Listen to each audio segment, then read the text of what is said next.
Yes, guys, welcome to the FPL fan live stream. I have finally got things running. Apologies for the slight delay with everything at the back end. Let me know who is excited for this Game Week 1 deadline. We have just under 24 hours until this Game Week deadline. It feels like forever since FPL has been around, but we are finally here, and it is ridiculous how nervous I'm about it. It feels like we should have had so much time to plan our teams in advance, and lo and behold, like an exam, it is arrived, and I still have slight changes that I need to make in my team. So I will be revealing all of that in today's live stream. So I just want to say this is the first live stream of the entire season. Thank you so much for the support over on the channel this year. Obviously, we got it restarted. Amazing to see everyone back. New subscribers. I just want to say a thank you massively for engaging with the content. I hope you've enjoyed it, and this is the start of many live streams to come throughout this season. I will be doing one per game week. Love this sort of format. An amazing opportunity for me to engage you guys in the chat, and that's what it's all about, really. I'm a little bit rusty, so I will get round to it. Don't worry, I will get into the flow of it. So what can you expect from this particular live stream ahead of tomorrow's deadline? So first and foremost, we're going to be discussing, of course, the Harry Kane news right now. Is he going to go Bayern? Is he not? How would this impact Spurs assets and Spurs in general? And in general in our FPL teams. Then we're going to move into the players that are locked into my team. I have about 12 that are definitely locked in, and a few sort of combinations that I need to discuss with you guys, and it'd be great to get your input. Then we're going to talk about best 4.5 million defenders, 6.5 million midfielders, Odegaard versus Martinelli, because that's a decision that I am having right now. And then we're going to come on to my current draft, and then a little bit of discussion about how it will look in future game weeks. And while we're doing that, I will be answering all of your questions throughout. So this is going to be a very, very loose, free-flowing chat where I can answer all your questions. You don't have to wait around to the end of the stream. We can go right into them. All I ask you is, if you can drop a like on the stream, it would be awesome. I always try and hit 50 likes over on Fantasy Football Fixes Lives. If we could do the same on this channel, that would be amazing for the first one of the season. So, without further ado, let's get into some of your questions, and then we'll move into some of the Harry Kane news. And if I am missing any news on Twitter, let me know, because obviously I'm missing out a little bit now for the next hour. So if suddenly Kane announces that he's staying at Spurs, just let me know in the chat, and that'll be awesome to know. And while we are in the chat, I want to fire in a quick question here to ask you guys. It's going to be a quick Q&A. Apologies, guys. Let me just get this sorted. Okay, so the question is going to be, is your Game Week 1 team locked? Because I have a feeling a lot of them aren't. So let's chuck that in there, and you let me know in the poll there, is your Game Week 1 team locked? Right, so let's get straight into some of the questions, and we'll also hover into this Harry Kane update that we are talking about. So I can see we have got VZ, thoughts on Ruben Diaz. Ruben Diaz, I think, minutes-wise, is quite secure in that team. I think John Stones, him, are probably the two that I would target. Now, of course, with Pep Guardiola, his rotation, we know that he is a menace for it. But I think Ruben Diaz, we saw how unbelievable City were in the second part of last season. And I don't think that's a coincidence with the fact that Ruben Diaz was actually introduced into the team.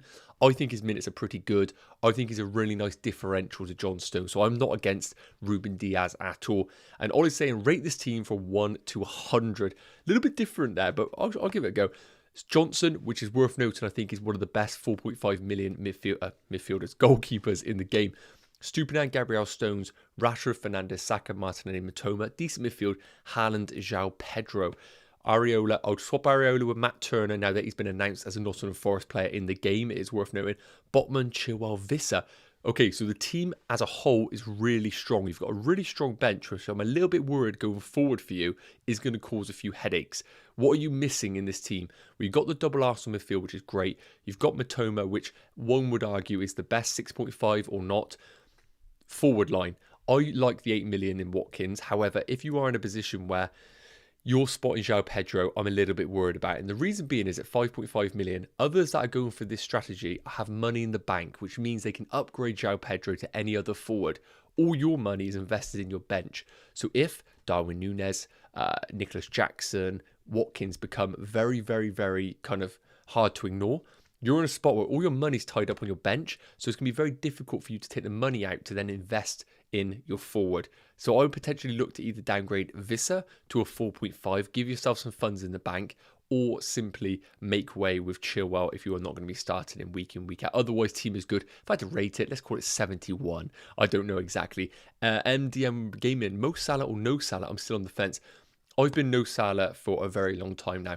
Now, when people say that, we need to know that, like, no one's saying he's a bad asset. There is no denying that he's a fantastic asset, and I will bet my house he will get over 200 points this season. Don't let anyone else hear that. So, regarding Mo Salah, an amazing asset, but it's all about the combinations.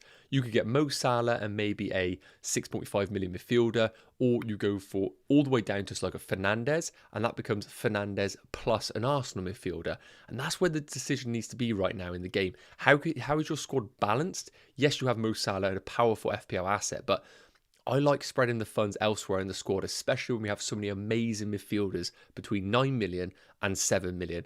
I think it is just difficult to squeeze Mo Salah in. But look, what an unbelievable differential to have for game week 1. And Antchap saying, thoughts on Kane? Want him in, but it's a waiting game on his decision. Yeah, so exactly that. For me, Spurs assets are becoming off the table right now. I don't think you can go Harry Kane, because simply if you put him in your team and then suddenly he ditches for Spurs, which right now seems very much 50-50, you're straight away having to make a transfer in your team. Unless we hear anything before the deadline, Kane is a hard avoid, and then it becomes a knock-on effect. I think Richarlison is a hard avoid. He could become essential once Kane goes, if he goes, but until then, we can't really go in on Richarlison. And then Maddison as well. Is he better or worse with Harry Kane in the team? I think he's an avoid again until we get clarity on the position of Harry Kane. So that's my thoughts on it right now. And that's a good segue to what we are seeing right now. So at the time of recording, unless there have been any major updates, this is where we stand on Harry Kane. Bayern and Spurs have agreed a deal for Harry Kane. And when I say deal, a fee, which they are happy with. Daniel Levy is finally ready to pull the trigger on this transfer. However, it is now down to the player in Harry Kane. And I really do think we're in a position right now where, and I don't know about you guys, I feel like Harry Kane almost thought to himself, no one's going to pay the money, but I'm going to say I want to go Bayern. And now it feels like someone's actually come in for him. He's like, oh, I actually have to make a decision here. Very interesting to see where he is going to go. Let me know in the chat what direction you think he's going to go. Is he going to stay? Is he going to go Bayern Munich? It's an interesting one, but from a Spurs perspective, I think this is the worst possible thing. I would much rather Bayern have just been like, we're done. We're out of this deal. It means that we know the kind of stability with Spurs going forward. Whereas right now, with all this going on, it just makes me think Brentford's always a tough fixture for Spurs. Will they score? I imagine so. But do I expect them to be beating them 3 or 4-0? No chance. And then they have Man United in game week 2. So for me, that just strengthens the fact that from an attacking perspective, I'm all about just waiting for Spurs assets later down the line. As we know with the midfielders that we might be buying in our teams, it's an easy downgrade to somebody like a Maddison or even a Richarlison if we need to pull the trigger in game week 3. But again, let me know your thoughts in the comments on the Harry Kane situation.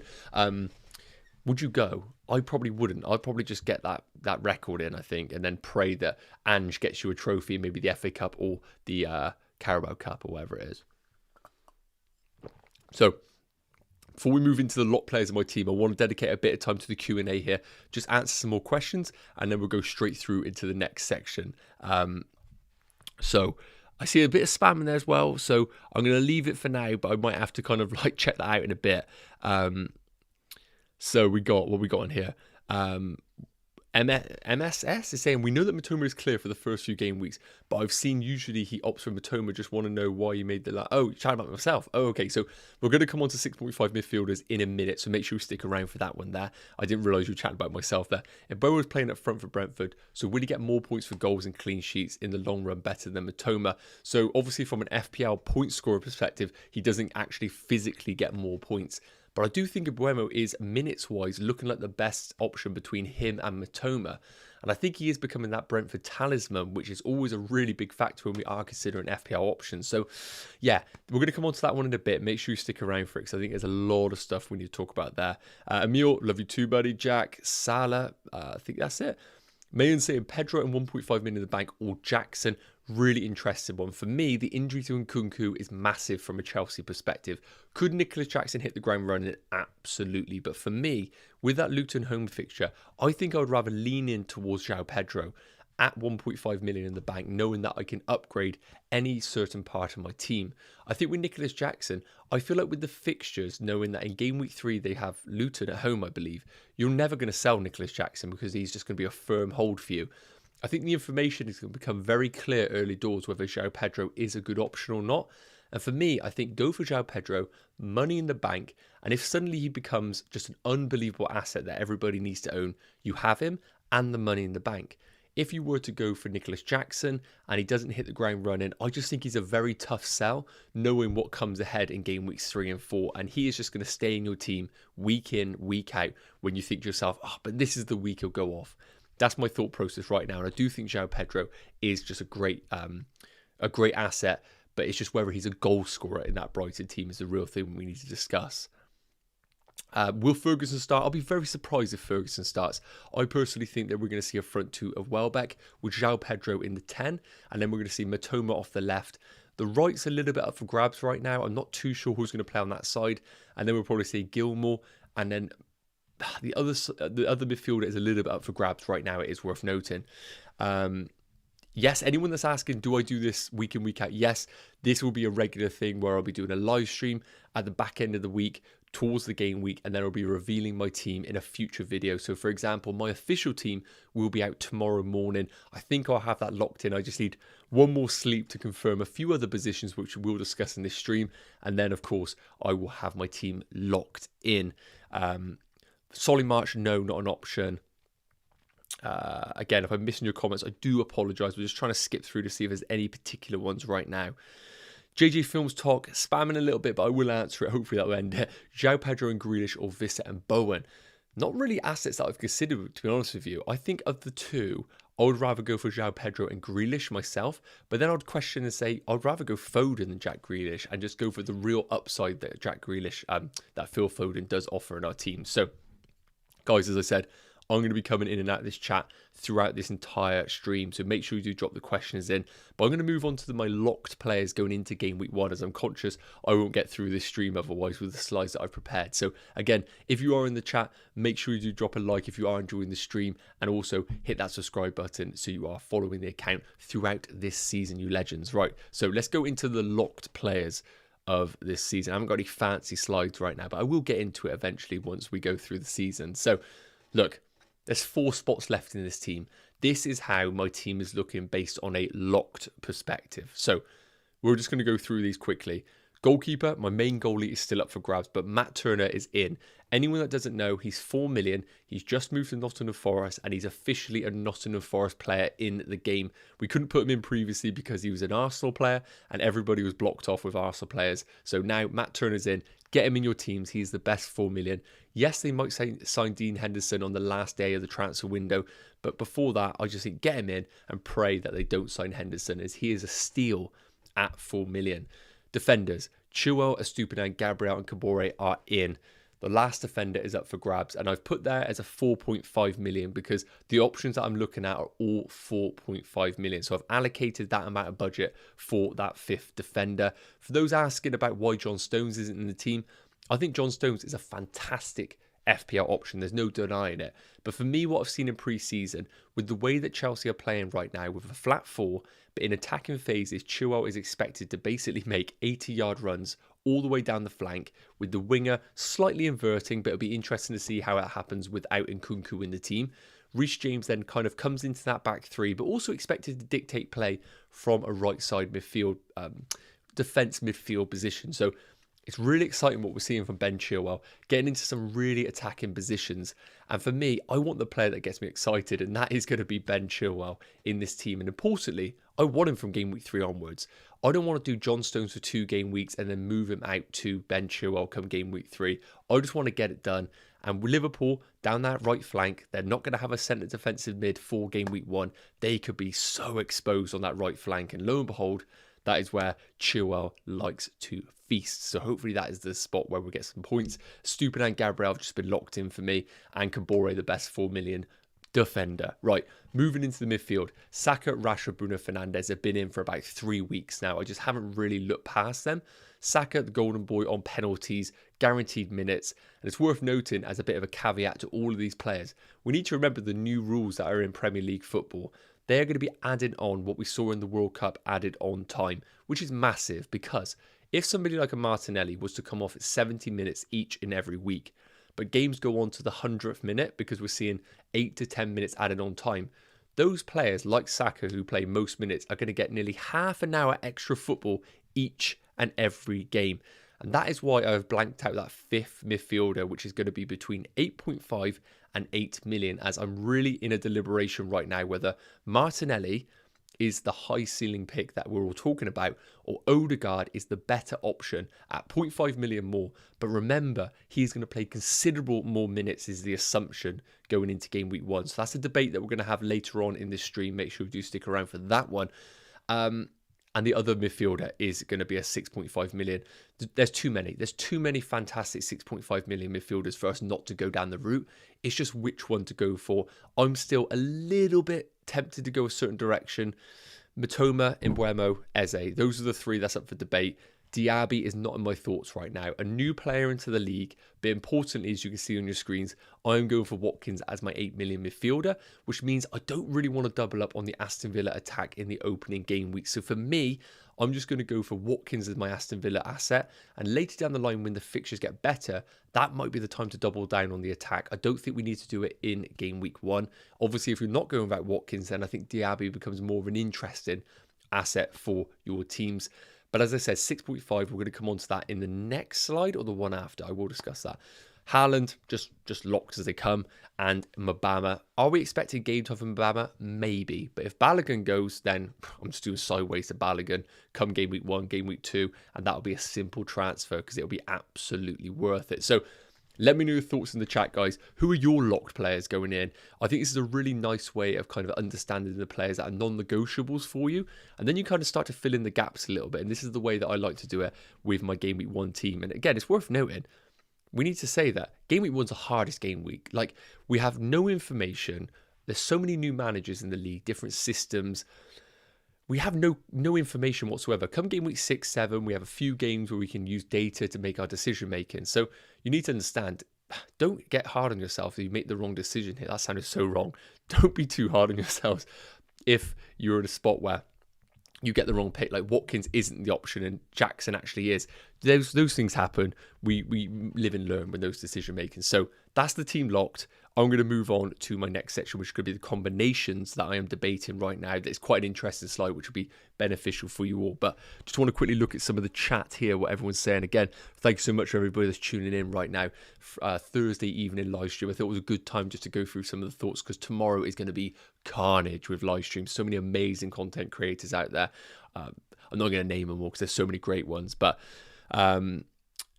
Isaac saying, I think Turner and Johnson have great rotations. That's absolutely correct. So with Turner in goal, a lot of people are going for the strategy of Turner plus Johnston / Pickford. So you either do Turner and Johnston, which is a combination of Crystal Palace and Nottingham Forest, or you go down the route of Everton and Nottingham Forest. Both have fantastic rotations. Now, the one caveat to that is this.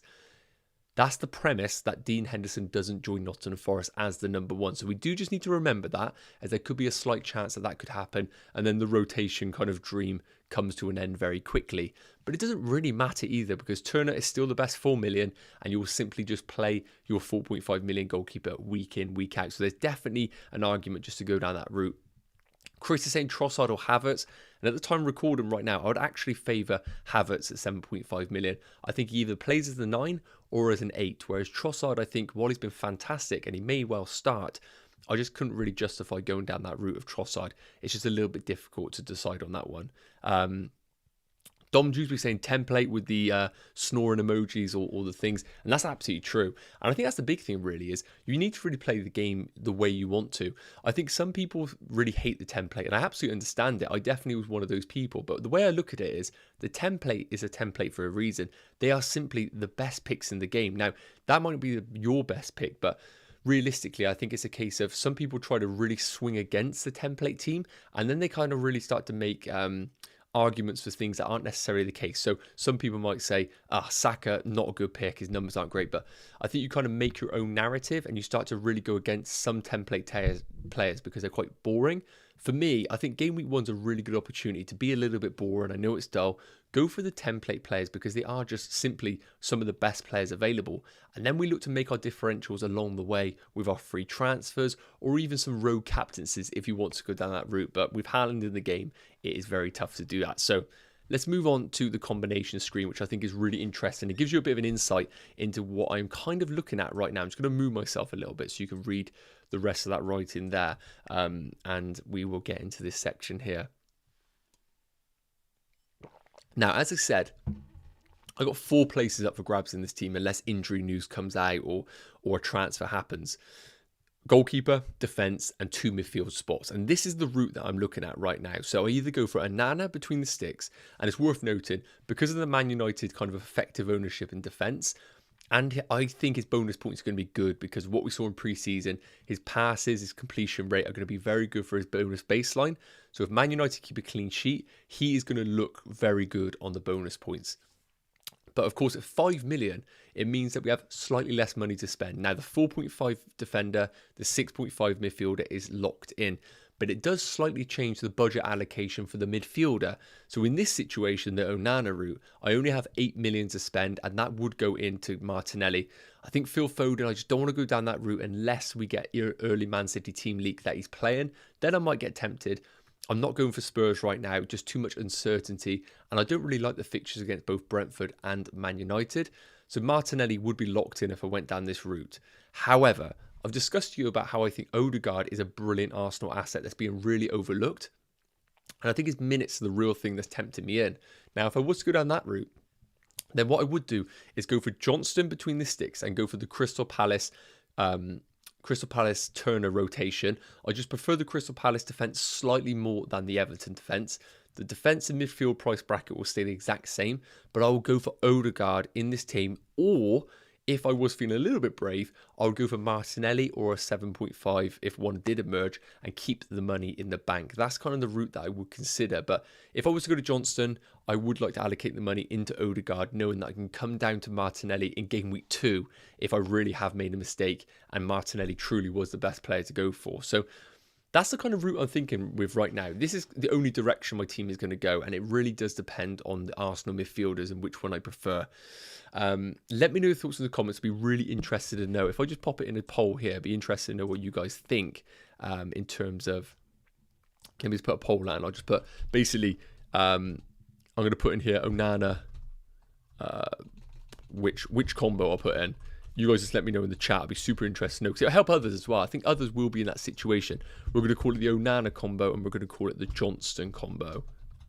Yeah, let me know which one you'd go for of the two. I'm currently leaning towards the Onana route. It gives me investment in the Man United defence. It gives me Martinelli, who's a real high upside pick. My main worry is if I get it wrong with Martinelli, I have no funds in the bank, so it means that I can't upgrade to Odegaard. But my big question is Odegaard going to be as attacking as what we saw in years gone by in last season?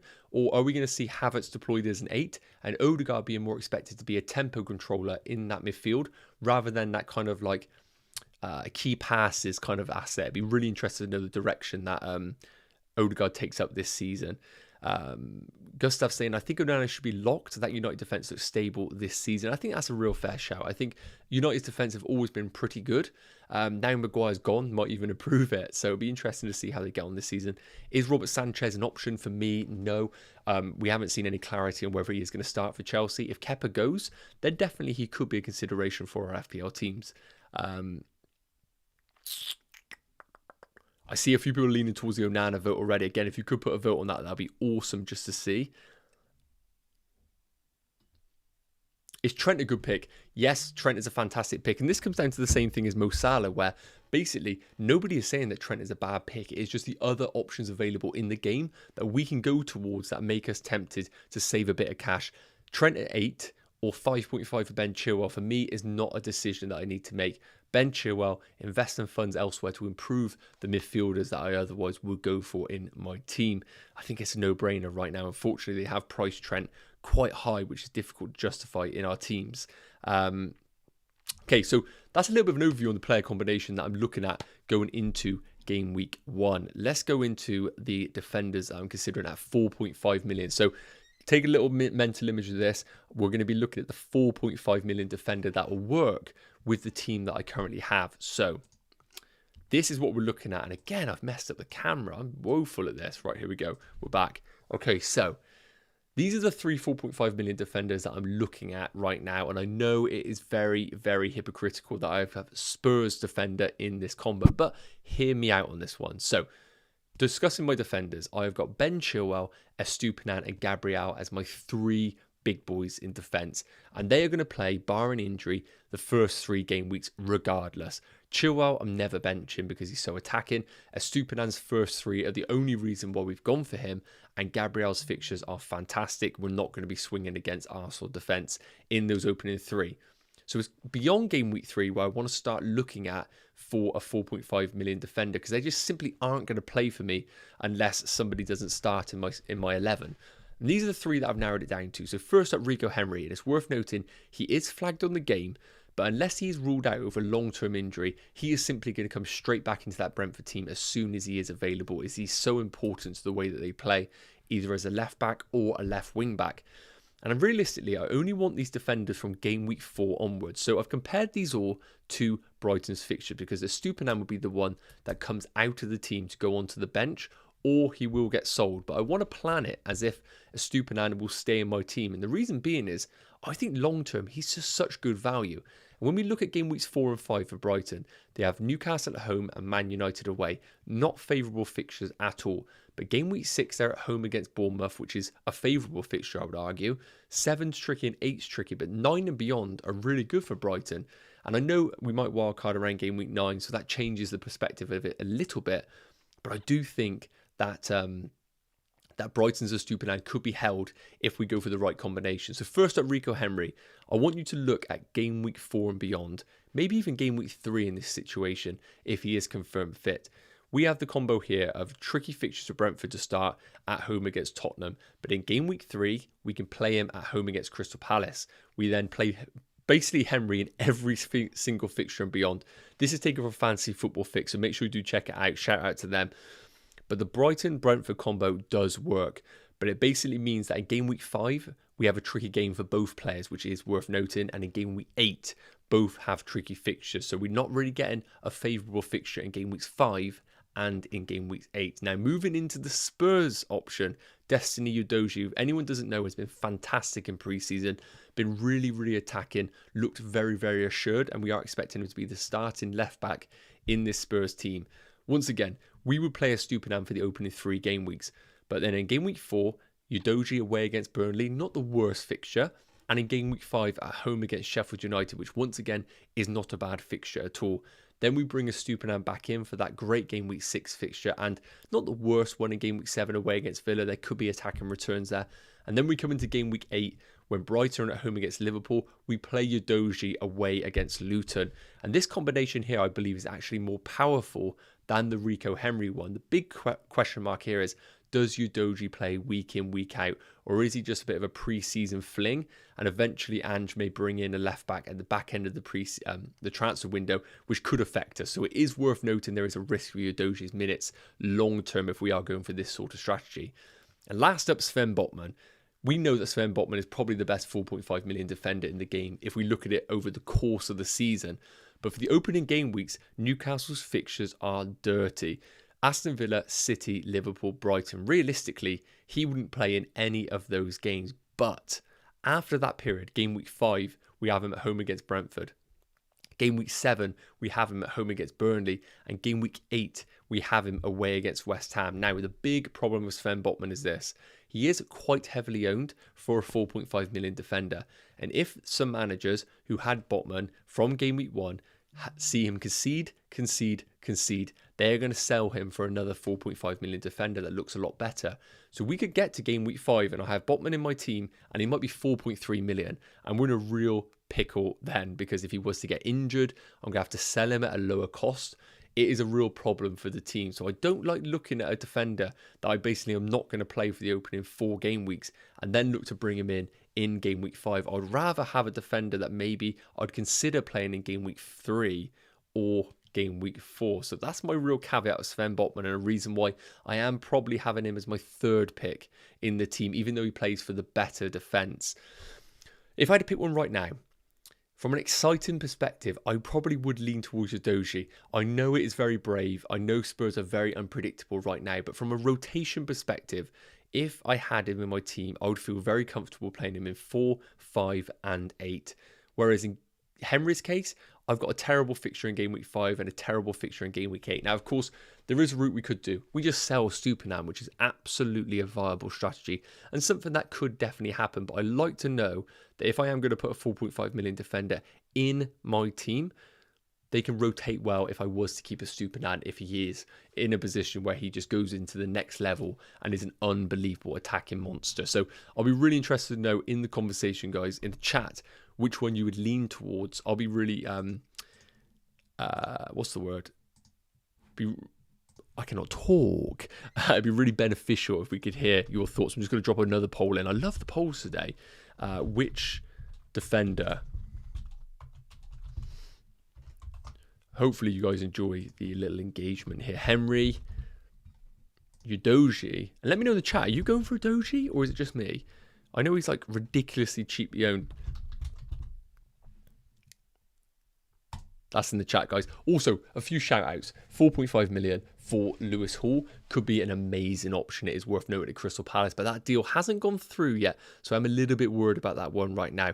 People talking about Aston Villa defenders. I am all for Aston Villa defenders. But right now, I just don't really know which one to go for. Pau Torres, is he going to take game time away from Ming straight away, or are we going to see a situation where Pau Torres plays as left back and what Unai Emery does is bomb Matty Cash on and then put the back four into a back three in attacking phases? If that's the case, Pau Torres is a brilliant option in the teams. I think he'll play at both centre back and at left back at times. Matty Cash, I think, is a great option, but once Moreno returns, are we going to see Konsa play at right back once Unai Emery goes for that defence that we know? And Moreno's the one that bombs on, and the three become centre backs, and Konsa suits that kind of role then. So it is worth noting that if you are to go down that route for Aston Villa. That's my only worry there. Luke saying, and again, this is a really interesting point. So Luke saying, I've gone Colwell because I had Pau Torres and Colwell has good fixtures and rotates very well with Stupinan. And this is a really, really good shout. And something I need to consider is, do I go for Colwell and have a double Chelsea defence? Now, I originally ruled him out because I'm not too bullish on the Chelsea defence to kick off because they don't have a centre defensive mid actually confirmed right now. And because of that reason, I'm a little bit worried to go for double Chelsea. And also, what's to say if someone like Nicholas Jackson and both Mudryk become essential players? You kind of blocked yourself with two Chelsea defenders, or Reece James becomes the pick of the bunch at 5.5. Suddenly, I've got Chilwell, Colwell, and Reece James, and we're in a bit of a pickle then. So that's the only reason why I'm not considered Colwell. If I didn't have Chilwell and I had Stones in my team, Colwell would be top of the list. I'm pretty confident of that. But because I got Chilwell, I just don't feel comfortable going for the Chelsea double defence. So that's enough rambling about the 4.5 million defenders. If I had to rank these based on my personal team, and just a reminder of what my players that are locked in are, just for reference, Chilwell, Estupinan, Gabriel, and Kabore, because of that, I am probably going to rank these Udoji 1, Henry 2, Botman 3. That's just because of the rotation, not because of them as an actual asset. Let me know your thoughts in the poll that I've put in the chat. So let's move on to 6.5 million midfielders and my thoughts on which one to go for. As I'm in the similar boat to you guys, I have no idea which one I want to go for. And again, just a massive shout out to everybody that is in the chat right now. I see we have like over 250, I think, which is amazing. First live stream of the season, to have that many of you guys watching this. Subscribe to the channel. If you're not subscribed, it'd be amazing if we could have you on board this year. Hopefully, you're going to be doing 3 to 4 videos a week throughout this season. And if it does provide you some value, then that's the thing that I can ask for right now. So that will be awesome. Right, moving into the 6.5 million midfielder ranking. I've just gone straight in with a ranking here. There's no beating around the bush here. We're going straight into it. So Diaby isn't in my top 4. Now, this is a little bit selfish here in my top 4, in my top 3. It's a little bit selfish because I'm focusing on my own personal team here. I don't want to double up on Aston Villa attack if I have Watkins in my team. If I didn't have Watkins and I had João Pedro, then the story becomes very, very different. I don't know what I'm getting with Diaby. I don't know what we're getting with Aston Villa in general with the injury to Buendia's ACL. I don't know whether that's going to change the makeup of the team a little bit. And because of that reason, and because Aston Villa's fixtures are a little bit mixed, I think the best route is just to simply go without Diaby, monitor him over the opening game weeks, and if he becomes an unreal asset, we simply bring him into our teams at the expense of a 6.5 million midfielder currently, or simply downgrading the likes of Bruno Fernandes if you can stomach to do that. So let me explain my decisions on my rankings. I've got Eze at third. The main reason being is you can see the underlying numbers from last season, and these are averaged out because we need to remember the first half of the season, he was poor, didn't really get the game time. Second half, he basically was messy under Roy Hodgson. So those were his numbers: 0.23 XG per 90, 0.13 XA per 90. Some of the notes: penalty taker, massive bonus. Talisman, that Crystal Palace team, which I think goes really under the radar. He is going to be the main man. If Palace do well, Eze does well, and he is a bit of a bonus point monster as well. It is worth noting. Yeah, it is worth noting that. I see Devon fired a super chat. Thank you. I don't think there's a question there, but thank you very much for sending that. Much appreciated, buddy. I just checked if there was a question, because obviously if anyone sends any stuff like that, like, I'm straight on it. Don't worry. Thanks so much. Right, so Eze, Talisman, massive. Worst thing about it: Palace as a team were worse for expected goals per 90. It is worth noting. So when you're investing in a team, I like to look at the team's actual output. Now, while Eze is the talisman, it is worth noting that, let's say, I believe Palace's XG per 90 was like around 1. That's not necessarily a bad thing if Eze is literally the goal hog and he is contributing to 50-60% of all goals scored by Palace. That's not a big problem, because Mitoma, on the other hand, Brighton averaged 1.95 XG per 90 last year. But if Mitoma is only being contributed to about 15% of the goals, then they kind of weigh each other out. So it isn't necessarily the way to absolutely decide on a player and a team. But in terms of Eze, his stats are the worst of the bunch. Palace are the worst of the bunch from an attacking perspective, especially with Zaha and Elise out of the team. So for that reason, he is going to be third, but I think he's a great differential out of the 6.5 million midfielders. Mitoma is second. I have been so bullish on Mitoma. He basically has been my man since the prices came out. Brighton, as I said, producing nearly 2 XG per 90 is massive. He has the best stats: 0.33 XG per 90, 0.24 expected assists per 90. But the big thing for me, European football and the attacking depth that Brighton have really, really make it a tough one to call on how his minutes are going to be. If any Brighton asset was going to be consistent with his game time, I do think it would be Mitoma. It is worth noting, but I'm just a little bit worried about him during those opening game weeks once the European football kicks in. Fixtures are a little bit dirty beyond that as well. It is worth noting. 1 to 3, amazing. But after that, start to get a little bit tricky. So just be cautious of that. But there's no denying Luton at home in game week 1 is just an unbelievable fixture. But Buemo's going to be number 1. Back in training, it is worth noting, we are expecting him to be available for game week 1. Otherwise, this would be a terrible choice for your team. So 0.3 XG per 90, 0.22 XA per 90. But we don't know how he's going to perform without Ivan Toney in the team, which is the big, big worry about this team. Yes, there were phases where Toney didn't play for Brentford, but it was about 400 minutes. And I know Mbeumo done well over that period, but look, I can't come to conclusions based on just such a small sample size. But what is going for Mbeumo? Brilliant long-term fixtures, the penalty taker in that team, and guaranteed minutes. That's what I'm about right now. I want players that are going to have guaranteed minutes, and that's why Mbeumo and Eze tick those boxes. If we are going to see these added on times, Mbeumo might play 100 minutes compared to maybe Mitoma's 70 if he is getting rotated due to European football. And over the course of 8 game weeks, that just makes it so important to go for those minute monsters. And Mbeumo ticks those boxes. So at the time recording, I'm leaning towards Mbeumo in my team as a 6.5 million midfielder, but it's a little bit scary going without Brighton assets in attack, especially that Luton at home game. That could be anything they want it to be, I believe, if Luton are going to be as weak as we are expecting. But let me know your thoughts in the chat. I'll be super interested to know what direction you are going for. Let me just take out that poll because it's a little bit irrelevant now in terms of that. So Millsy saying Mbeumo over everyone, which I think is a fair shout. I think Ollie's going for Mitoma over everyone. Mitoma is the best pick for the first 3 games, but you don't want him long term. That's exactly it. Maybe one strategy you want to go down is Mitoma for the first 3 and then use a free transfer later down the line.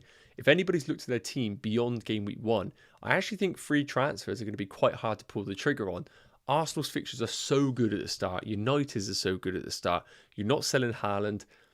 I don't know where our free transfer is going to be made unless injuries do happen. So maybe a move could be Mitoma between 1 and 3. And then from game week 4, you look to maybe pull the trigger and bring in an Mbeumo once we understand how Brentford are as a general team. that's definitely something to consider as well. And maybe I'm starting to talk and convince myself to do that. Maybe I need to stop talking, otherwise I might pull the trigger on that. Is Maddison viable? So we're not really going to touch on Spurs as much because we touched on it at the start of the stream, but I'm a little bit worried about going for Spurs right now because of the Harry Kane situation. We don't know where he's staying, whether he's going. How does that impact Spurs as a team? I think Brentford and Man United are two very shrewd teams that they're going up against. And if any team was going to really humble a team in this league, it probably would be someone like Brentford. Been around the block, they know how to get games dirty, and they might find a way just to kind of beat up Spurs in the opening game week. But I do think Spurs will score a lot of goals this season, it is worth noting.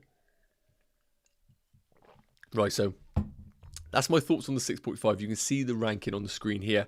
Again, I am trying to go through the chat as best as I can, guys, on this one. For those that don't know, on the Defender chat that I put up, Udoji came out on top at 47%, Henry at 29%, or Henry, maybe some will say, and then Botman at 22%. That was 200 votes on that one, if that is any relevance to anyone there. Damien's saying, can you base on preseason stats as a team of this three? Let me try and... Can you base on preseason stats? Okay, so anyone that doesn't know, these stats aren't taken from preseason. These are taken from last season, a full season. So if that's what you meant, these are absolutely taken from like a full season. So I think they're quite relevant stats. But again, we don't know how Mbeumo is going to play without Tony in the team. With Buendia out, Coutinho could be a surprise option. Maybe, but I think that's a really rogue pick if you want to go down that route. Right, I think we're just having little conversations in here, which is great to see. Obviously, chat amongst yourselves because that would be awesome for you guys to help one another out with less than 24 hours to go. Is Aki going to start? I really couldn't confidently tell you on that one, unfortunately. We saw Akanji play at left back in the Community Shield.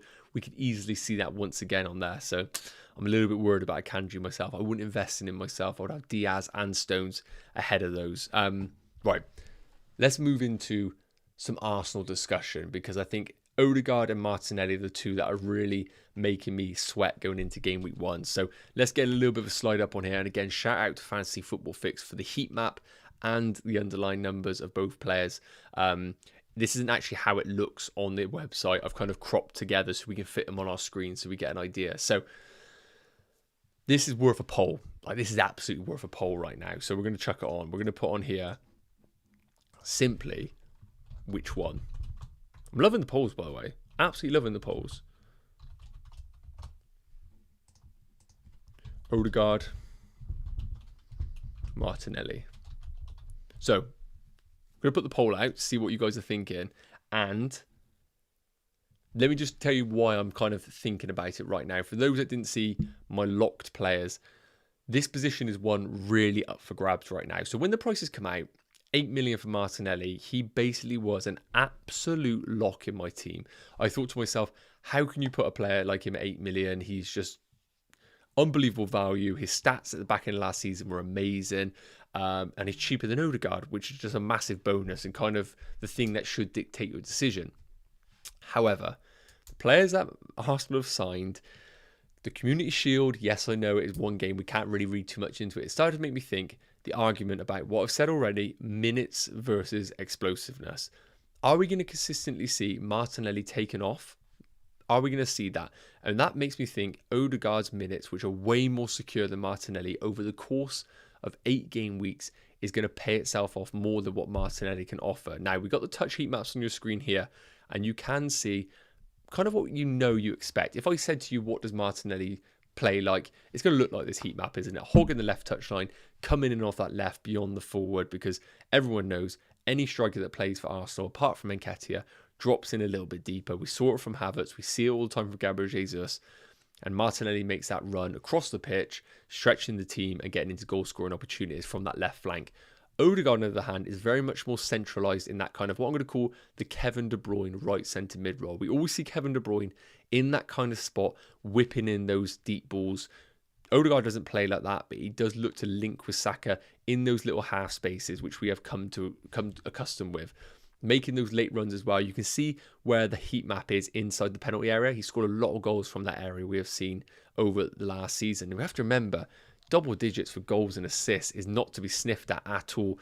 I think Mighty Lampard was probably the last one that done that. So Odegaard massively flying under the radar from an output perspective. Now, looking at the stats, goals per 90 is just in Martinelli's favour, and expected goals per 90 is in Martinelli's favour as well, 0.33 compared to Odegaard's 0.25. But we expected that. As I said, Martinelli is more of a goal threat in this team. But interestingly enough, shots go in Odegaard's favour, but I don't read too much into shots as an actual metric. Again, shots on target. Shots in the box is something I do read into. 1.99 per 90 for Martinelli compared to 1.34 of Odegaard. I think that's, again, another stat that we probably would assume if I was to put those two up and I said to you, pick which one is Martinelli, you would go for the 1.99. Now, goal assists had to be in Odegaard's favour because that is everything that we kind of accustomed to him with. 0.2 per 90, 0.16 for Martinelli. But interestingly, expected assists per 90 is equal at 0.24. So very interesting there. I think we all kind of assume Martinelli is just a goal scorer in this Arsenal team, but he actually was a little bit of a creative force as well in these games. So look, like I said, the big thing for me right now is if I had to have a decision between one of these two and you told me both play 90 minutes, it's Martinelli every day of the week. There's no question about it. Martinelli is the man. But over an 8-game week horizon, it's just the minutes that I'm a little bit worried about for Martinelli. Is his 70-minute substitution, if that does happen on a consistent basis for either Trossard or Smith Rowe, any of those, going to be detrimental in comparison to Odegaard's 90 minutes? And that is the big decision that I need to make right now. Martinelli is a better FPL option, but is his minutes going to be a little bit of a worry going into this week? And this is probably going to be the decision that I really have to make closer to the deadline. Let me know your thoughts in the poll. I've put it up on here. 54% are currently going for Martinelli, which I actually think is way closer than a lot of us would have assumed. I think we probably would have thought more 70% towards Martinelli. So really interesting to see that he's actually 53% of the votes. And I think it does give credit to Odegaard being just a really well-rounded FPL option. I just think the big negative for Odegaard is we know exactly what we're getting with Martinelli. He's going to play on the left of a 3 and he is going to stretch teams and be most likely the highest man at every opportunity. Odegaard, if we were to see Rice in the pivot and Havertz as an 8, does Odegaard have to become a little bit more restrained and be a bit more of a tempo controller in that midfield rather than being a final third creator?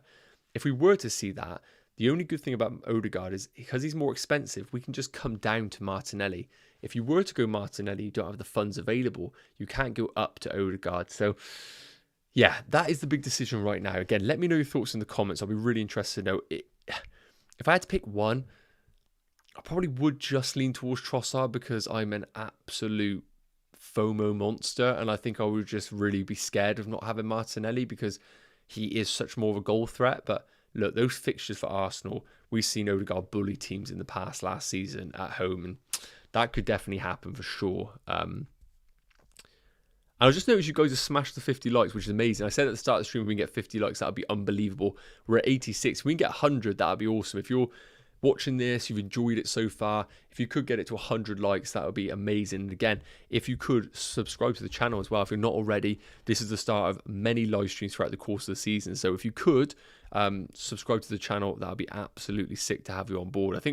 I don't think we're going to get to 7k before game week 1, but if we could get close to 7k subscribers, that would be absolutely amazing. So look, that is the comparison here between Martinelli and Odegaard. I think I'm just going to lean towards Martinelli as a pick, but I do think it is incredibly close and closer than I think the ownership show in FPL right now. You guys are legends. 108 likes. You're the best. Thank you so much. Right. Current draft. Let's get into the current draft right now and show you exactly how the team's looking from a team perspective. So, might go a little bit weird because the lighting's going to come on this left side, so just be cautious of that. I might kind of like disappear a little bit. So, typical problems there. So, this is how the current team is looking going into game week 1. The defense, as I said, Onana between the sticks. It's very template. It's very boring. I know you're probably thinking loads of content creators have got this sort of team, and it's true. A lot of content creators do have this team, but I think it is feeling right now. It's worth noting, I wasn't meant to put Henry in there, so I might just change him out. Give me 2 seconds. You'll see it on screen because it's a screen share, but that was going to be, that one there is meant to be my boy, Udogie. Udogie? What is that? Anyway, that's how game week 1 would look. And this, I'm just going to show you right now, like, how transfers are going to be really difficult to make going forward. So, for example, again, this is, by the way, for that don't know, this is the extension on FPL, the official site used with the Fantasy Football Fix Google Chrome extension. So you don't have to worry about going onto an external site. Like, you can literally just go onto the site, it creates a tab for you, and you just come down and just save drafts. It's unbelievable. Loads of people don't know about it. It's sick. Free Google Chrome extension. Go check it out. So game week 1, this is how the team would look. Pretty standard. Game week 2, I mean, I'm not putting any of those defenders or midfielders in my starting 11. So the game week 1 team becomes the game week 2 team. I could play Turner in goal ahead of Onana. That's a consideration, potentially. But otherwise, that team's looking pretty good. Yes, I know Man United have got Spurs, but I think that'll be a goal fest with Spurs looking pretty poor defensively. So team looks pretty good for game week 2. I would be very surprised if I made a transfer here. The only way it would happen is if Mbeumo got injured or a player got injured and I had to move sideways. But game week 3 where I get interesting. So as I said, Udogie then has Bournemouth away. All the attacking options have unbelievable fixtures. Man United at home against Forest, Arsenal at home against Fulham, Mbeumo at home against Palace, Haaland away against Sheffield, Aston Villa away against Burnley, and all the defenders have great games. It is just an absolute recipe for points that week. Honestly, we're all going to get 100 points in game week 3. I'm calling it now. When are you going to make a transfer in game week 3? You would have to be crazy to sell any of those players in game week 3. So realistically, if injuries don't happen, and again, it's FPL, so much is going to happen, and we can look back at this and laugh later down the line. But realistically, I mean, what transfer would you make in the opening game weeks? You're not making one. Like, you're literally not making transfers in the opening game weeks. So that's why I do think having a rotation in your 4.5 million defender is probably the best route to consider that option, because they're simply not going to get played in the opening weeks. Now, we look forward to game week 4. This is where transfers may start to happen. So, for example, Udogie would come in for Estupinan. We play him away against Burnley. The big problem in game week 4 is Arsenal play Man United. Now, we're looking ahead here. Watkins away against Liverpool as well. Maybe that is the time to move to a Chelsea forward, maybe, if Nicholas Jackson is looking like a fantastic option in our teams. But game week 4, we go from game week 3, which is phenomenal, to game week 4, which is really, really dirty. But Mbeumo at home against Bournemouth's nice. Haaland at home against Fulham. I think this could be the game week where, when we look at Bruno Fernandes as a player, after game week 4, he'll have Brighton, Burnley, Palace, Brentford, Sheffield United. Unbelievable fixtures. But if we see in game weeks 1 to 4, Bruno Fernandes go assist, blank, blank, let's say, I think he gets pulled the trigger on straight away, and everybody sells him for a City asset who have Fulham at home, West Ham, Nottingham Forest, Wolves. That's just going to happen. I can guarantee that's going to happen. Bruno slightly underperforms. Bang him out straight for a Phil Foden, who is most likely going to be on flames, come into the team, and then the team straight away, most likely have 2 free transfers, is going to look like this, and it starts to look good again. And then in game week 5, we come into it, save the changes as always, and the team starts to look great once again. Saka against Everton, Rashford against Brighton. Once again, the team looks amazing. So that's just a little bit of a fast forward onto how the team could look going forward. Again, we are looking really far in advance. There's lots and lots that can happen, lots of injuries that are no doubt going to change the way we think about the game. But it is worth noting that free transfers might be hard to use if you go for the template team, in my eyes. And it's worth noting, Avery's just said Liverpool's fixtures after game week 4. This is without even having a Liverpool player. So, yeah, it's going to be really interesting how the game weeks unfold going forward with the team. But hopefully that's giving you a bit of an idea. I will just leave for anybody that's coming into the stream now how my current draft is looking, just so you can check it out.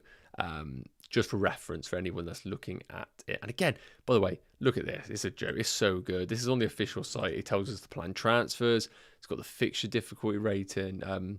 So good. So damn good. Shout out to Fantasy Football Fix. Right, so tell you what, I said I was going to go for an hour. I'm going for an hour. Let's just do 5 minutes of Q&A. So if you have any questions and I haven't answered them, fire them in the question in the chat. I've been doing them throughout this stream, but we'll kind of end it with a very dedicated quick fire Q&A. So if you have any questions, please do fire them in the chat now and I will answer them. If you haven't liked the stream, please do consider doing it. And as always, subscribe to the channel if you haven't and you're enjoying it. It'd be awesome to have you on board this year. Obviously a bit of a new channel, but it'd be great to see you guys on board this year. And then if you don't enjoy it, then unsubscribe. Honestly, absolutely no hard feelings. So let's fly through some of these. Everyone's saying, what's the Chrome extension again, please? Okay, so the Chrome extension is called FPL Plus by Fantasy Football Fix. Now, it's worth noting, I probably should have said this, you do need a Fantasy Football Fix account, but you can sign up for free on Fantasy Football Fix. So it is worth noting, you don't need to pay for Fantasy Football Fix. You can simply just like have the free version and kind of sync it. So go check it out, FPL Plus by Fantasy Football Fix over on Google Chrome extension kind of area. But you need an account. That is all. That's all. But again, if you don't have an account with Fantasy Football Fix, what are you playing at? Because the Fantasy Football Fix price change predictor is just the GOAT. You can get it on your app, you can use it, and price changes are going to be ridiculous during the start of the season. So go check that out on the app, because I'm literally just watching price changes every single game week at the start of the year. So JP saying, Mount is taking up spaces Bruno would in otherwise. Therefore, I think it diminishes his potential for points. What do you think? Can punt on Bowen game week 1 2? I think that's a fair shout. But Bruno's just so active in that team. He is just so busy. I think he's made like the most forward passes or key passes of any midfielder in Europe or something like that. Ridiculous. So it is mad. Realistically, he is a hard one to avoid for me. Pranjal, thank you so much for Super Chat. I really do appreciate it. That's really, really cool, actually. Thanks so much. Right, so question is, can you give your thoughts on why A, Bruno plus Martinelli plus Watkins over B, Salah plus Mitoma plus Pedro to start the season? Yeah, so this is a really interesting one. A perfect example here of why there is a sacrifice that needs to be made with Mo Salah if you do go for him. So on the face of it, I would say Bruno plus Martinelli plus Watkins is a stronger combination. Because the reason being is this: guaranteed minutes for Bruno, guaranteed minutes for Watkins. Absolutely locked in. Martinelli, I would say, is one of the most explosive assets in the game, but his minutes would be argued that they could get a little bit rotated later down the line with Trossard, maybe even Havertz in a wide position from time to time. Your Salah option, it gives you game week 2 at home against Bournemouth, which is massive. That could be the massive rank swing that we are going to see. I think some managers go without Salah, and those that go with him, they could fly if Salah goes off, because nobody can get to Mo Salah in game week 2 if they go without him. Sorry. Mitoma plus Pedro, you're going in for those opening 3 fixtures. Pedro, we're assuming, is going to be a starter. João Pedro, that is, for anyone wondering. And Mitoma, look, for me, I would go for option 1, because you're getting investment in the Man United fixtures, which are fantastic. You're getting investment in the Arsenal fixtures, which are also fantastic. And you're getting Watkins, who has guaranteed minutes on penalties and playing for an Unai Emery team who are just very good. But your second option is literally one of those where it's against the template and is just going to absolutely propel you through the ranks if it goes through, because you've got the double Brighton attack, which I don't think many will have, and you've got the king in Mo Salah, who is going to be a real differential. And if you go for captaincy on him as well, this could be the big one for you. So what I'm going to say to you is this: 1 for me, because I'm a little bit of a boring manager at the start. But 2, if anybody wants to chase rank early doors and target fixtures, I cannot argue with that one. So, Pranjal, to answer that, for me, it'd be 1, because it's a little bit boring. But if you are that kind of manager that enjoys going for fixtures, and it's not even differential, Salah, one of the best players in the game, I think 2 is unbelievable. But so, for me, 1, but I think 2 is really doubling down on those opening fixtures, and then you move away from a Brighton asset come game week 4. Let me know if I didn't answer that question properly. I think it was a difficult one to kind of really go down, but yeah, hopefully I've given you a bit of an even that. Bruno, hope you're doing well, buddy. Eze or Mbeumo, I would go for, as I ranked earlier, Mbeumo. For those that want to have a little bit of a look at it, this is how I ranked the 6.5 million midfielders earlier on, just favouring Mbeumo right now. Ben said, mate, big important question for everyone. What about Son? I'm going to ignore Son right now. I think Maddison is a better choice at 1.5 million cheaper. And for those that have watched preseason, Son is really hogging the left touchline, which it is worth noting. So he's not really getting involved as much. And again, we don't know what they're going to look like if Harry Kane was to leave the team. Isaac, great stream, mate. Thanks for the advice. No words at all. Thanks so much. Tune in, buddy. Stones and Colwell, Chilwell and Udogie. I would go for Now, I'm in that situation. I've gone for Chilwell and Udogie, but that's because I've seen such good things from Chilwell in pre-season. So I'm going to say the second one, but realistically, from a minutes perspective, Stones and Colwill is the route you should go for, but I'm a little bit rogue on that one. Right, guys, I do apologise, but I think we're going to have to wrap it up there. I am notorious for going massively over my streams, but on this occasion, I think I am going to have to wrap it up because it's 10 to 9. It's a school night, as we know. No, I'm not in school. I mean work night. And realistically, I think it is probably a great opportunity to end it. So the great thing about this, guys, is you can come back through and check out all of the live stream. I will try and timestamp them later on this evening if you need to come back to any little bits. I just have to say thank you so much for tuning into this live stream. It's the first one of the season. I don't know why I said like that. First one of the season. Support has been amazing on both the videos and this particular live stream as well. And you guys are absolute legends for that. As I said, we're going to be very busy this season with content. So if you did enjoy this, make sure you do subscribe. And yeah, I think that's it really. Michael saying Nicholas Jackson or Pedro. I'd probably go Pedro, to be honest with you. But make sure you got money in the bank. If you're going Pedro, I wouldn't do it unless I had money in the bank to upgrade in other departments. So guys, that is going to wrap it up there. Let me just put on my little outro. Oh, there we go. Yeah, as its first live stream, no technical difficulties. I think it's been a little bit of a success. So thanks so much, guys, for tuning into this. You absolute legends. If you can drop a subscribe, that'd be amazing. And I will see you in tomorrow's video, which won't be a live stream. It'll be a published one with revealing my official Game Week 1 team. And take care, guys. Have a great evening. I will see you in the next one. Cheers, legends.